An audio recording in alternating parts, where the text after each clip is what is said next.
교육 전문가들이 종종 쓰는 예화 가운데 이제 한국 아버지와 미국 아버지의 차이에 대한 재밌는 이야기가 좀 있습니다. 밖에서 손님이 우리 집에 왔을 때 한국 아버지들하고 서양 아버지들은 자기 아들을 이 손님에게 소개하는 방식이 조금 독특하답니다. 손님이 아들이 참 잘생겼습니다 하면 이 미국 아버지는 얼굴만 잘생긴 게 아니라 봉사활동도 참 잘합니다. 그러니까 칭찬을 하나 덧붙여 준대요. 근데 이제 한국 아버지는 아들이 참 잘생겼습니다 하고 손님이 칭찬을 해주면 잘생기기만 하면 뭐예요? 성적은 30등인데. 이 아이는 이제 부끄러움을 배운다는 거예요. 그리고 사람 앞에 나가면 이제 가슴이 막 두근거리는 걸 기억을 하고 함부로 나섰다가는 망신을 당하는구나. 손님이 오면 숨는답니다. 여러분의 자녀들은 손님이 오면 이렇게 나가가지고 자기를 소개합니까? 아니면 손님이 오면 숨습니까? 사실은 이제 한국의 아버지들은 자기 식구, 자기 자녀를 겸손하게 남 앞에 보이기에 앞서서 아직 많이 부족합니다. 어립니다. 이렇게 가르치는 것을 좋은 것으로 여깁니다. 그래서 그런지 한국 아버지들은 이제 자녀들을 격려하고 세워주기보다는 이렇게 경고하고 좀 겸손하라고 엄중하게 얘기할 때가 참 많이 있습니다. 그래서 한국 아버지들은 나이 들수록 외로운 것 같아요. 자녀들이 곁에 잘 안 있으려고 합니다. 엄마들은 이렇게 어떻게든지 세워주고 그렇게 하니까 엄마 곁에는 있는데 한국의 남성들은 나이가 들수록 외로워진다. 이제 그런 이야기를 제가 어느 교육 전문가의 칼럼을 통해서 본 적이 있습니다. 유대인의 교육 방법은 어떨까요? 유대인들은 이제 하브루타라는 탈무드를 가지고 이야기를 하는 그런 교육 방법이 있습니다. 대화로 이끄는 거죠. 토론하고 논쟁을 좀 합니다. 자녀들에게 탈무드의 한 편을 이렇게 읽어보게 하는 거예요. 이야기입니다. 거기에는 교훈이 담겨 있어요. 그리고 그걸 읽은 자녀에게 여기에 대한 네 생각은 어떠니? 의견을 물어봐요. 왜 그렇게 생각하니? 또 묻습니다.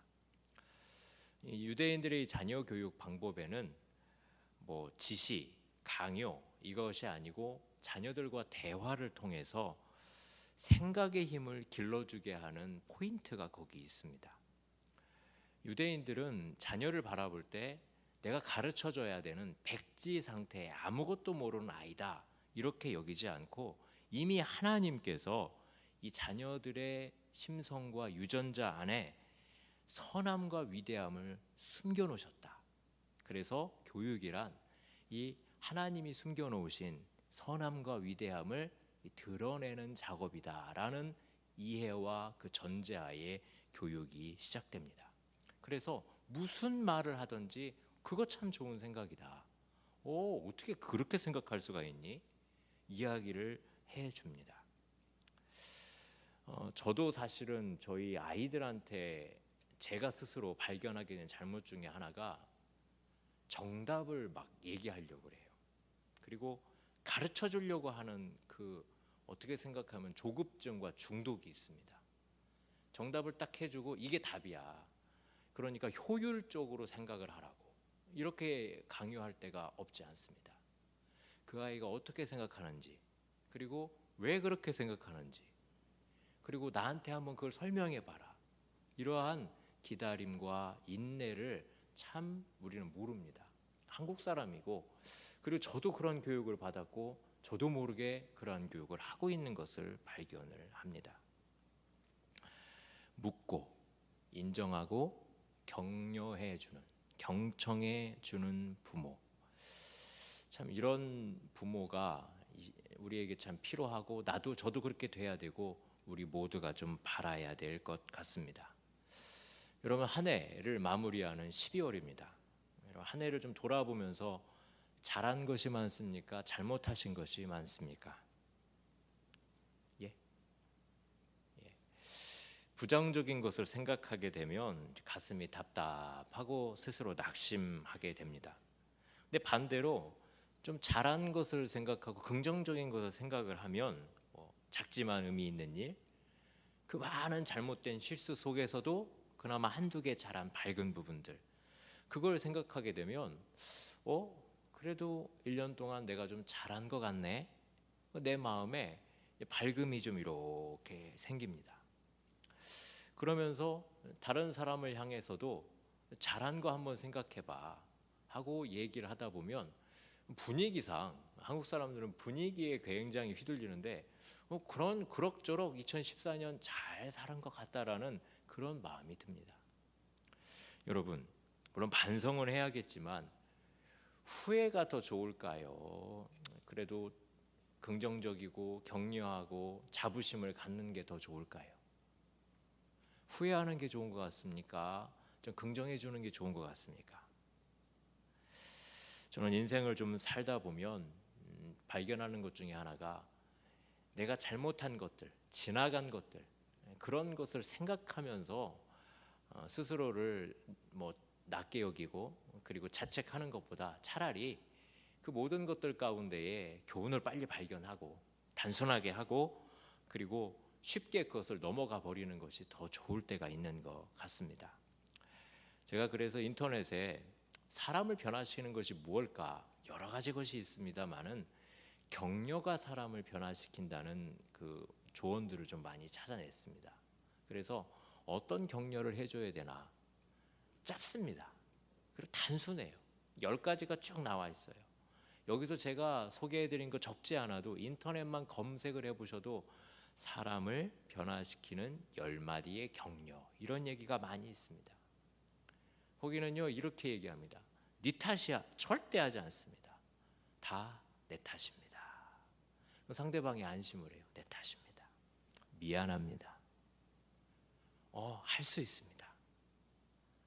당신을 믿습니다. 당신이 자랑스럽습니다. 고맙습니다. 우리에게 당신이 필요합니다. 사랑합니다. 존경합니다. 당신을 신뢰합니다. 이 10가지 말만 가지고 상대방의 얘기를 해도 이것이 우리 안에서 어떤 긍정의 에너지가 막 온다는 거예요. 제가 10가지를 쑥 하고 얘기했는데 뭔 말인지는 다 알아들으셨을 거예요. 한번 옆에 사람하고 한마디만 한번 해보십시오. 긍정의 이야기.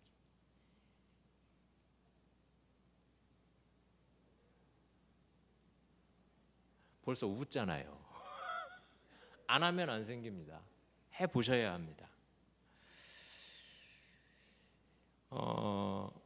제가 아까 복잡한 인생의 문제를 굉장히 단순화시키는 것, 이것이 능력이라고 했는데 사실 이 복잡한 것을 단순하게 만들어 버리는 최고의 고수가 누구시냐면 우리 예수님이십니다.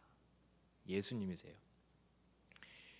아주 복잡한 문제를 간단하게 그리고 본질을 드러내시면서 그 해결책을 딱 제시하는 게 바로 우리 예수님이십니다. 여러분 우리가 오늘 히브리서를 읽었는데 히브리서는 흔히 신약의 레위기라고 이야기합니다. 성경 통독하신 분들은 모든 성경 중에 제일 넘기 힘든 산이 이 레위기입니다. 복잡하기 그지없는 제사법들이 계속 나열되어 있습니다. 여러분 제사 많은 집에 시집 가면 편하십니까? 골병 든다고 합니다.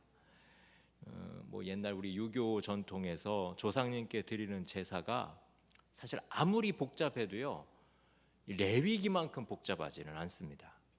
안식일, 월삭, 각종 절기에 이 제사법에 맞춰서 하나님께 제사를 드려야 되고 속건제, 속죄제, 화목제, 번제, 소제, 제사의 종류도 많지만 신분이나 재산의 정도에 따라서 세밀하게 하나님께 어떤 제물을 드려야 되냐 거기도 다 명시가 되어 있습니다. 그런데 이 복잡한 제사법, 하나님 앞에 나아가는 법을 예수님께서 십자가에서 숨이 거두시는 그 순간에 이 1500년 된 제사법이 한 번에 다 사라져 버렸습니다. 한 번에 다 없어졌어요. 제사만 생각해도 머리가 지끈지끈 아프고 어떻게 하나님 앞에 나아갈까? 그 방식을 찾아서 구해서 전문가들한테 아래서 하나님 앞에 나아갈 그 방법을 예수님께서 단번에 이것을 없애 버리셨습니다. 히브리서 10장 10절에 보면 예수 그리스도의 몸을 단번에 들이심으로 말미암아 우리가 거룩함을 얻었노라. 예수님께서 십자가에서 드리신 이 제사를 한 영원한 속죄 제사, 히브리서에는 이렇게 표현합니다. 자, 왜 예수님께서 이 복잡한 제사법, 하나님 앞에 나아가는 제사법을 단순 명료하게 만들어 주셨을까요? 아주 간단하게 만들어 주셨을까요? 우리가 오늘 읽은 성경의 그 윗부분 히브리서 10장 14절에 보면 이렇게 기록되어 있습니다. 저가 한 제물로 거룩하게 된 자들을 영원히 온전하게 하셨느니라. 그러니까 제사 한 번 드려서, 예수님 몸을 스스로 제사 한 번 드려서 모든 성도들을 영원히 온전하게 만들어 버리셨다는 말입니다. 이 말을 제가 조금 풀어 얘기하면, 우리가 어디 가야 복을 받습니까? 누구 앞에 가야 되죠? 하나님 앞에 가야 됩니다. 구약에서부터 지금까지 이어오는 진리입니다. 하나님 앞에 가셔야, 복의 근원 되시는 하나님 앞에 가셔야 복을 받습니다. 믿습니까? 이걸 모르면 세상 속에서 복을 찾고 구하고 다녀요. 조언을 구하고 해보고 또 막 연구합니다. 그런데 우리 믿음의 사람들은 복의 근원이 누구다? 하나님이라는 걸 믿는 거예요. 그래서 우리는 길을 쓰고 누구 앞으로 나가야 됩니까? 하나님 앞으로 나가셔야 합니다. 이 예배의 중요함이 그거예요. 하나님 앞에 가야 내 인생의 복이 거기에 있다, 이 믿음이에요. 그런데 구약의 성도들에게 하나님 앞에 나아가는 그 노력과 비용이 너무나 많이 드는 거예요.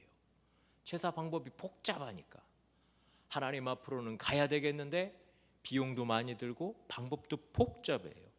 그래서 예수님께서 이 모든 제사법을 자기 몸 안에 흡수하시면서 모든 속죄 제사를 다 대신해 버리셨던 거예요.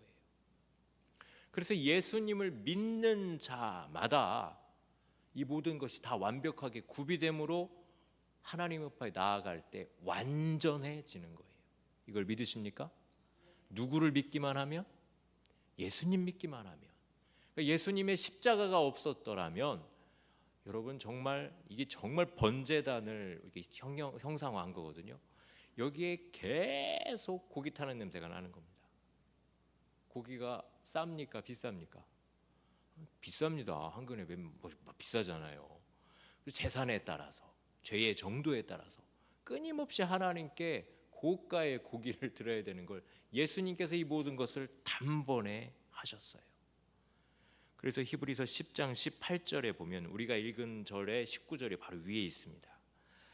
이것들을 사하셨은즉 다시 죄를 위하여 제사 드릴 것이 없느니라. 딱 잘라 얘기합니다. 우리가 읽은 이 10장은 바로 그 예수님께서 하신 그 제사, 완결된 제사에 대한 설명 그리고 이해, 그것이 쫙 적혀 있고, 다시 죄를 위하여 제사 드릴 것이 없느니라 하고 결론을 맺습니다. 그런데 그렇다면 우리가 지금까지 하나님 앞으로 나아갈 때 드는 비용, 정성, 그 시간, 이걸 어디다 써야 될까요? 사실 오늘 우리가 읽은 히브리서 10장 19절부터 그 밑에 있는 절들이 우리가 하나님께 나아갔던 그 모든 제사의 에너지와 비용과 노력으로 뭘 해야 될지를 가르쳐주고 있습니다. 뭘 해야 될까요? 제가 오늘 그래서 제목을 우리가 힘써 행할 일입니다. 우리가 힘써 행할 일. 그것이 히브리서 10장 사실은 23절부터 25절에 있는 말씀입니다. 우리 한번 같이 볼까요? 한번 읽어봤으면 좋겠습니다. 히브리서 10장 23절에서 25절까지 말씀입니다. 제사로 사용됐던 그 모든 노력을 다 이제 하지 말고 이거 하라고 하나님께서 우리에게 마음을 모아주셨어요. 23절부터 같이 읽겠습니다. 시작. 또 약속하신 이는 미쁘시니 우리가 믿는 도리의 소망을 움직이지 말며 굳게 잡고 서로 돌아보아 사랑과 선행을 격려하며 모이기를 패하는 어떤 사람들의 습관과 같이 하지 말고 오직 권하여 그날이 가까움을 볼수록 더욱 그리하자. 여기 보십시오. 우리가 모이기에 힘써야 할 것, 이게 뭐냐면 소망을 굳게 잡고 서로 돌아보아 사랑과 선행을 격려하는 것. 이게 우리 성도들이 노력해야 될 것입니다. 우리가 힘써 붙잡아야 될 거예요. 소망을 굳게 잡고 누구 바라보라는 거죠? 하나님 바라보라는 거예요. 그리고 서로 돌아보아 사랑과 선행을 격려하는 일. 여기 우리 그리스도인의 책임이 있습니다. 서로 돌아보고 사랑과 선행을 격려하라. 히브리서 20장 이제 25절의 말씀에는 이제 이런 말씀이 있습니다. 모이기를 패하는 어떤 사람들과 습관과 같이 하지 말아라. 그래서 모이기를 힘쓰라. 서로 모여서 찬송하고 기도하고 말씀 듣고, 이게면 서로 교제하라는 거예요. 성령 안에서 교제하라는 겁니다. 우리가 암송하는 사도신경 안에도 성도가 서로 교통하는 것과 하나님 앞에서 예배 드리는 것만이 아니고 우리가 성도가 성도와 함께 교제하고 서로 알고 같이 지내고 서로 기도해 주는 것, 이것이 얼마나 소중한 것인지 성경은 가르쳐주고 있습니다. 여러분 이제 수요 예배쯤 나오시는 분들은 그래도 다 전도회, 선교회, 성가대 다 소속이 되어 있을 것입니다. 교제들 하시죠? 하십니까? 교제하면서 사실은 스토리가 있습니까? 없습니까? 이야기가 있지요. 하나님께서 그 교제 가운데 역사하십니까? 안 하십니까? 하십니다. 어제 그제 우리 교회에서 김장했습니다. 김장하는데 볼만하잖아요. 한 2,000폭이 되는 것 같아요. 배추가 쫙 있고 막 거기에 양념이 있고 그리고 막 고기를 삶고 성도들이 거기서 같이 앉아서 목사님과 여러 교육자들, 장로님, 봉사하시는 권사님 어우러져서 반찬 몇 가지 놓지도 않았잖아요. 밥, 국, 김치, 고기, 땡. 열심히 먹는 거예요. 굉장히 맛있습니다. 그러면서 서로 교제하고 서로 이야기가 생기고 서로 어울려지고, 사실은 이게 교회의 모습이에요. 교회가 뭐 별거냐, 대수냐? 아니요. 같이 먹고 같이 일하고 같이 웃고 때로는 같이 울고, 이것이 바로 교회입니다. 근데 이걸 모르고 교회 생활을 한다. 나는 하나님께만 예배를 드린다. 하나님 앞만 바라본다. 어떻게 생각하면 구약의 제사를 혼자만 지금 지내고 있는 사람하고 같을지 모릅니다. 나만 하나님하고 교제한다. 아니요. 우리 예수님은 제사를 폐하면서 성도들과 교제하라고, 서로 사랑하고 서로 권면하고 서로 격려하라고 명령하셨어요. 그러면서 우리가 그 삶을, 우리의 신앙을 이루어 가는 것입니다. 여러분, 아무리 유능한 사람일지라도 성경에서 말하는, 그리고 교회에서 필요한, 그리스도의 몸을 이루는 데 필요한 모든 은사를 한두 사람이 다 가지지 않았습니다. 조금씩 다 다릅니다. 그래서 우리를 그리스도의 지체라고 합니다. 조금씩 다른 부분을 가지고 있기 때문에 눈이 하는 역할, 입이 하는 역할, 손이 하는 역할, 배가 하는 역할처럼 각각의 개성과 각각의 역할과 각각의 달란트에 맞춰서 한 몸으로 어우러져서 그리스도의 몸을 이루는 것입니다. 우리 얼굴이 다 다른 것처럼 성품이 다 다르고 관심도 다르고 배경도 다르고 다 다릅니다. 어리석은 교인들은요, 자기하고 얼굴이 비슷한 사람만 찾아다녀요. 그리고 끼리끼리 그 사람끼리 모입니다. 우리는 손에 힘이 강한 사람끼리 모여보자. 뭐 손조합 이런 거 만들어요. 그 사람끼리 모여요. 그리고 다른 사람하고는 배타적으로 하는 거예요. 이게 교회의 모습일까요? 다툼이 있고 갈라지고 시끄러운 곳을 가면 이런 끼리끼리의 문화로 다 뭉쳐요.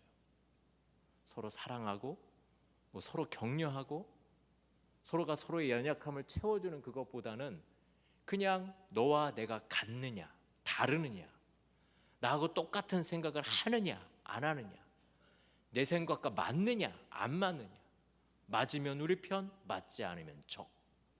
이건 교회의 모습이 아닙니다. 교회는 서로 다르지만 이것들이 함께 어우러져서 조화를 이루는 것입니다. 그래서 성도 사이의 교제, 격려는 주님 오실 때까지 계속 이루어져야 합니다. 그래서 우리가 읽은 히브리서 10장 23절에 그날이 가까움을 볼수록, 마지막이 올수록 더욱 그리하자, 더 교제하고 더 격려하라는 거예요.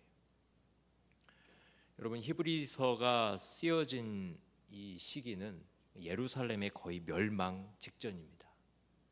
한 나라가 멸망 직전에 있는 비극적인 시대 속에서 히브리서가 쓰여졌습니다.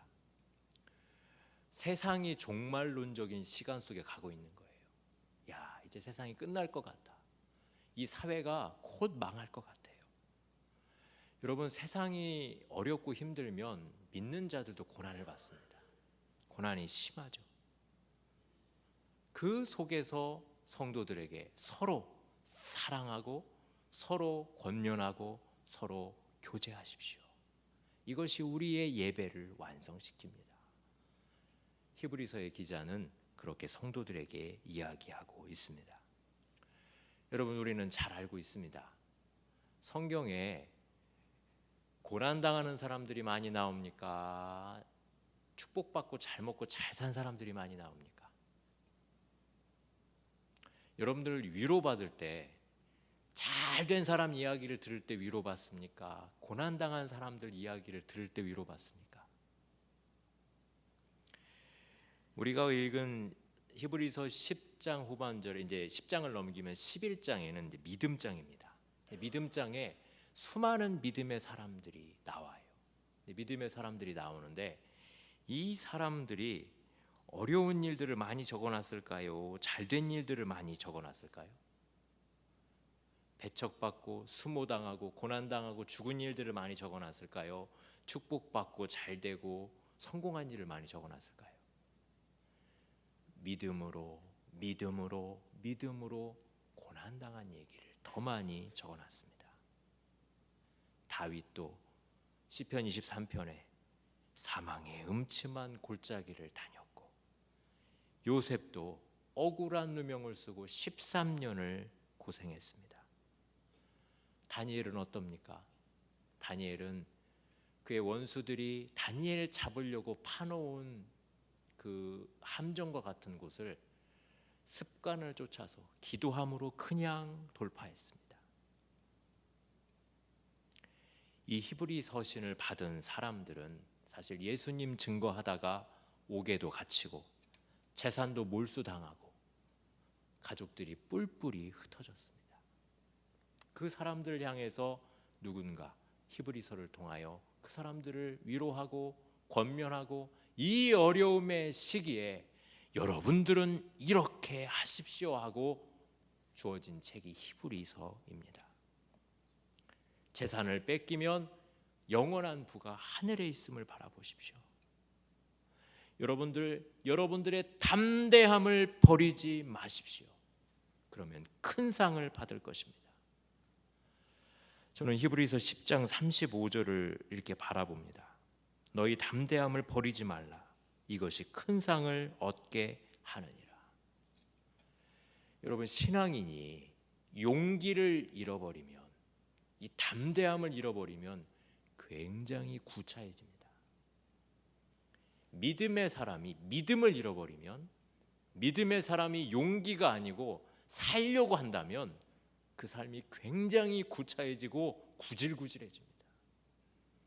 아무리 뛰어난 영적인 목사님도 용기를 잃어버리면, 담대함을 잃어버리면 그 다음부터 굉장히 추하게 변합니다. 사랑하는 여러분, 믿음의 담대함을 붙잡으시길 바랍니다.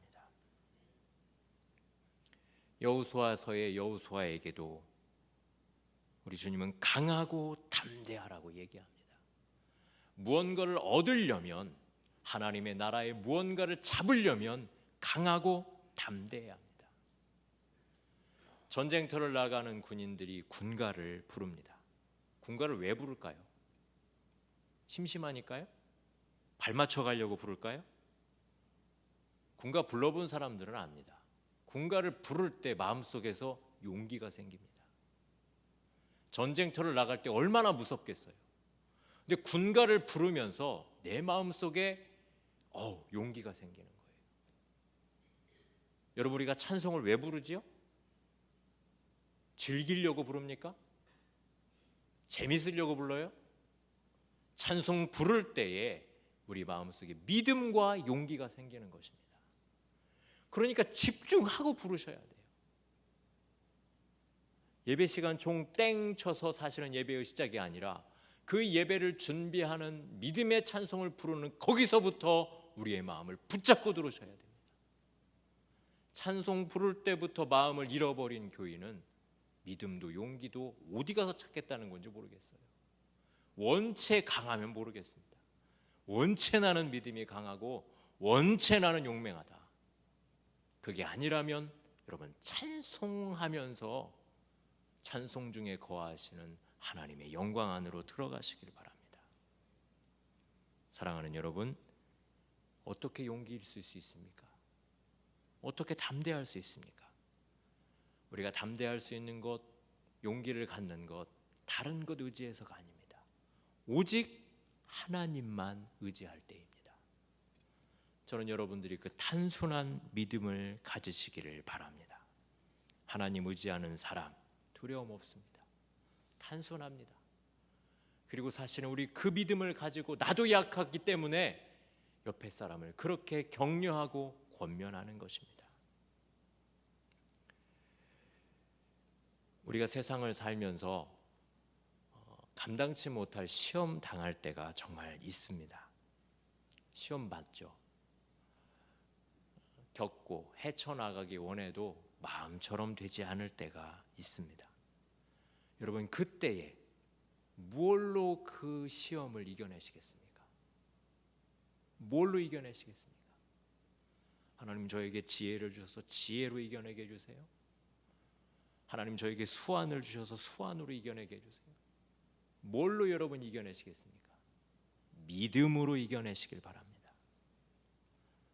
오직 의인은 믿음으로 말미암아 살리라. 또한 뒤로 물러가면 내 마음이 저를 기뻐하지 아니하리라. 믿음은 뒤로 물러나지 않습니다. 믿음은 앞으로 나아가게 합니다. 앞으로 나아가는 힘을 주는 것이 바로 이 격려입니다. 할 수 있다고, 잘할 수 있다고, 하나님께서 힘 주신다고 얘기해 주는 겁니다. 이걸 누가 해줄까요? 누가 해줄까요? 요즘 셀프가 유행하니까 셀프 스스로 할까요? 바로 옆에 분들이 해주는 겁니다. 한 번만 다시 해보십시다. 이름을 좀 불러가면서 장로님, 권사님, 할 수 있습니다 해보십시오. 할 수 있습니다.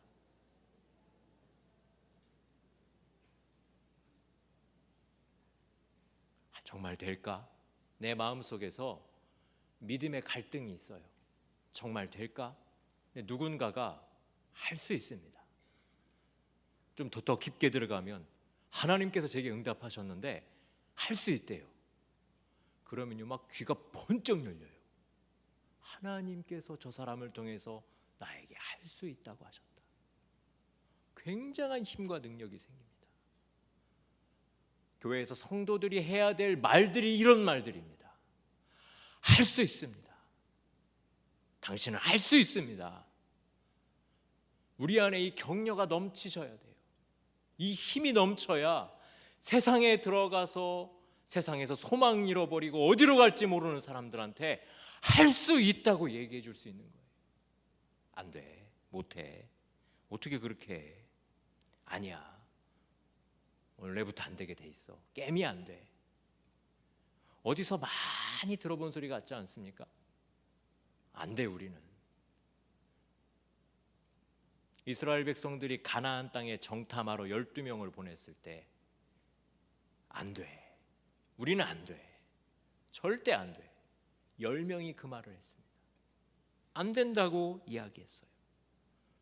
그런데 단 2사람 여호수아와 갈렙은 아니야, 할 수 있습니다. 다른 어떤 조건을 다 빼고 하나님이 우리와 함께 하시면 우리가 그 땅을 들어가서 정복할 수 있습니다. 이스라엘 백성들을 격려하고 기운을 막 불어넣어 줬어요. 근데 이스라엘 백성들이 누구 말을 들었습니까? 다수결을 원했습니다. 10명의 말을 들었어요. 믿음으로 못 나가고 뒤로 물러나 버렸어요. 거기서 이스라엘 백성들은 40년을 뺑뺑 돌았고 그 자리에 있던 사람들 중에 여호수아와 갈렙을 제외한 모든 성인 남녀는 다 죽었습니다. 광야에서 새로 태어난 그 사람들만 여호수아와 갈렙이 데리고 광야로 들어갔습니다. 여러분, 믿음은 뒤로 물러나는 거 아닙니다. 앞으로 나가는 것입니다. 미래로 나가는 것입니다. 안 된다는 말 아닙니다. 할 수 있다고 얘기해야 되는 것입니다. 저는 여러분들이 교회에 와서 현명한 얘기를 듣기보다는 용기 있는 얘기를 듣기를 원합니다. 세상이 절망하는 사람들, 교회에 와서는 소망을 찾아야 돼요. 교회에 와서 기도했는데 목사님이 혹시 의사가 뭐랍니까? 죽는데요. 그럼 그 말이 맞는가 보죠. 얼마나 힘이 빠집니까? 죽는다고 해도 저는 죽는다고 안 합니다. 신앙인들은 죽는다고 해도 안 죽는다고 하는 거예요. 믿음으로 하나님께 구하는 것입니다. 할렐루야. 저는 여러분들이 그리고 우리 모두가 현명하고 지혜롭기보다는 믿음 있기를 원합니다. 믿음 있는 사람들이 역사의 그 다음 장들을 계속 써가는 거지, 모든 것을 다 알고 있는 사람은 겨우 종합할 수 있는 정도밖에 안 돼요. 기록하는 사람들밖에 안 됩니다. 믿음의 사람들은 안 보이는 것, 그런데 이미 내 눈에 보이는 것, 그거 잡아 쫓는 사람들입니다. 여기 젊은이들 많이 있습니다. 여러분, 무엇을 쫓아가겠습니까? 앞에 선 사람들이 할 수 있다 없다 정해놓은 거, 그것 따라서 할 수 있는 것만 해보겠습니까? 믿음으로 나가시길 바랍니다. 하나님이 여러분의 마음을 이끄신다면 그 믿음에 이끌려서 나가시길 바랍니다. 전제는 하나님이 나와 함께 한다면. 우리에게는 이러한 격려가 필요합니다. 우리는 뒤로 물러가 침륜에 빠질 자가 아니고 오직 영혼을 구원함에 이르는 믿음을 가진 자니라. 믿음은 이렇게 나아가게 합니다. 저는 오늘 말씀을 마무리하면서 어떤 실화를 바탕으로 한 어떤 제가 동영상을 하나 좀 보고 왔습니다. 사실은 이제 미국 존스 홈키스 병원의 설립자인 하워드 켈리라는 사람의 실화를 가지고 태국의 어떤 이동통신사가 광고를 하나 만들었습니다. 실화를 바탕으로 자기 나라의 설정에 맞게 잠깐 바꿨어요. 근데 그 유튜브에 올린 그 영상이 많은 사람들에게 격려와 힘이 되었습니다. 그 동영상은 이제 세 부분으로 되어 있습니다. 어떤 시장 골목에 약국 주인 아줌마가 한 7살 정도 되어 보이는 사내 아이를 막 야단을 칩니다. 그러면 때리는 거예요. 이 도둑놈아. 어릴 때부터 벌써 도둑질을 하면 너 뭐 커서 뭐가 되려고 그러니 막 때리는 거예요. 근데 그 약국 앞에 아주 작은 허름한 야채 수프를 파는 집 아저씨가 나와 보니까 그 꼬마가 약병 3개를 손에 들고 약국집 아줌마한테 막 두들겨 맞는 거예요. 가만히 보니까 이 약을 훔친 것 같아요. 그래서 이 야채 수프 파는 집 아저씨가 너 이 약을 왜 훔쳤니? 말을 안 해요. 근데 한참 얘기하니까 엄마가 아파요. 엄마가 아프니까 돈이 없으니까 약을 훔치는 거예요. 그러니까 이 아저씨가 그만 때리라고 하고 얼마냐고 약값을 치러줘요. 그리고 자기 집에서 제일 맛있는 야채 수프를 이렇게 가져다가 엄마한테 이 약을 드리고 야채 수프를 드리거라. 그리고 그 애가 그 아저씨를 가만히 쳐다봐요. 그러더니 눈을 딱 감고 막 달려가는 거예요, 집으로. 그리고 그 이야기는 끝이 납니다. 장면이 좀 바뀌어서 30년이 흘렀어요. 30년 흘렀는데 그 약국도 그대로 있고 그 야채 스프 파는 가게도 그대로 있습니다. 이 아저씨가 일을 하다가 이제 연로했죠. 일을 하다가 갑자기 뒷목을 잡더니 뒤로 벌러덩 넘어지는 거예요. 그러면서 탁자의 뒷머리를 쾅 찧어요. 병원으로 실려가고 의사들이 와서 검사를 합니다. 그러면서 그 집 딸한테 청구서를 하나 주는데 만약에 아버지를 살리려면 우리나라 돈으로 3천만 원을 가져오십시오. 그러면 수술을 할 수 있습니다. 근데 가난한 국물집이에요. 가난한 반찬 가게예요. 3천만 원이 있을 턱이 없죠. 그래서 가게를 다 팔기로 했어요. 생각을 다 하고 혼수 상태인 아버지 곁에서 그 딸이 엎드려서 잠을 자는데 누군가가 이렇게 와서 그 딸의 손에 있는 청구서를 3천만 원짜리 청구서를 빼고 그 손에 다른 청구서를 이렇게 쥐어줍니다.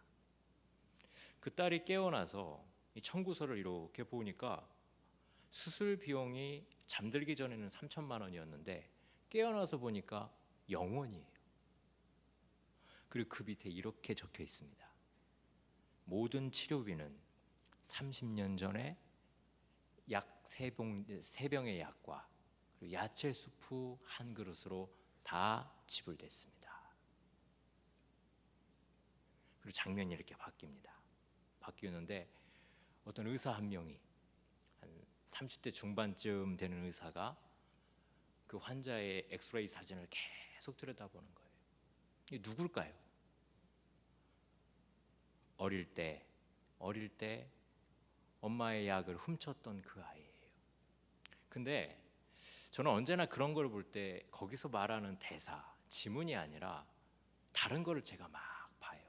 뭘 보냐면 만약 그 아저씨가 그 어릴 때 애가 두들겨 맞고 있을 때 같이 합세해서 도덕이나 윤리나 원칙을 얘기했더라면 이 아이가 뭐가 됐을까? 그래? 그 원칙과 그 윤리와 그것 때문에 우리 엄마가 아파야 되고 그 가난 때문에 내가 이렇게 살아야 되나? 저는 아마 깽이 됐을 것 같아요. 근데 자기를 향해서 온정을 베풀어주는 그 사람을 보면서 저는 그때 그 아이의 눈빛을 읽거든요. 그냥 뭔가 결심이 쓴 거예요. 공부했겠지요. 아픈 사람 없게, 그리고 나도 도와주는 사람이 되게. 그러면서 그 이동통신 광고는 끝이 납니다. 근데 그 원래 원전은 아까 말씀드렸던 미국 존스 홈키스 병원의 설립자인 하워드 켈리의 이야기가 베이스가 돼 있어요. 여러분, 힘들고 어려운 사람에게 말 한마디, 따뜻한 말 한마디, 그리고 잠깐의 어떤 호의, 아주 소량의 물질, 그에게는 인생을 바꿀 수 있는 놀라운 힘이 있습니다. 사랑하는 여러분, 우리는 말씀의 능력을 믿습니다. 하나님께서 우리를 하나님의 형상대로 창조하셨고 하나님의 말씀의 능력으로 세상이 운행되어짐을 믿습니다. 그렇다면 우리의 이불을 통해서 어떤 말이 나와야 할까요? 할 수 있는 대로 격려하시길 바랍니다. 소망을 가지시길 바랍니다. 그리고 서로 축복하시고 일으켜 주시길 바랍니다. 우리가 가진 사명이 바로 그것입니다. 주님께서 우리를 그 십자가의 보혈로 되살려 주셨다면, 그것에 감격하고 감사한다면 우리도 살리는 사람이 되어야 합니다. 우리의 말에 능력이 있음을 믿고 우리의 작은 실천을 통해서도 절망하고 깨진 영혼들이 살아가는 걸 믿는다면 여러분, 말을 통해서 사람들을 일으키시길 바랍니다. 더 가지려고 안 했어도 우리는 이미 많이 가지고 있습니다. 이제는 우리는 살리는 일을 하셔야 합니다. 히브리서의 이 말씀을 받은 믿음의 사람들, 어렵고 힘든 상황 속이지만 그나마 세상을 살리려고 그 안에서 몸부림을 쳤습니다. 힘들고 어려운 상황 속에서도 서로 소망을 잃지 않고 힘을 잃지 않도록 격려했습니다. 사랑하는 여러분, 이 능력이, 이 은혜가 저와 여러분들의 마음을 다스리시기를 바랍니다. 그 아까 태국 광고의 이동통신 광고인데 그 마지막 카피가 이렇습니다. 베푸는 것이 최고의 소통입니다. 여러분, 격려하시길 바랍니다. 내가 힘이 있다면, 기도할 수 있다면, 내가 어느 정도 뭘 가지고 있다면 그걸 통해서 소망을 잃은 사람들, 연약한 사람들, 그 사람들에게 따뜻한 국물처럼 그를 일으키시는 저와 여러분 되시기를 주의 이름으로 축원합니다. 기도하겠습니다.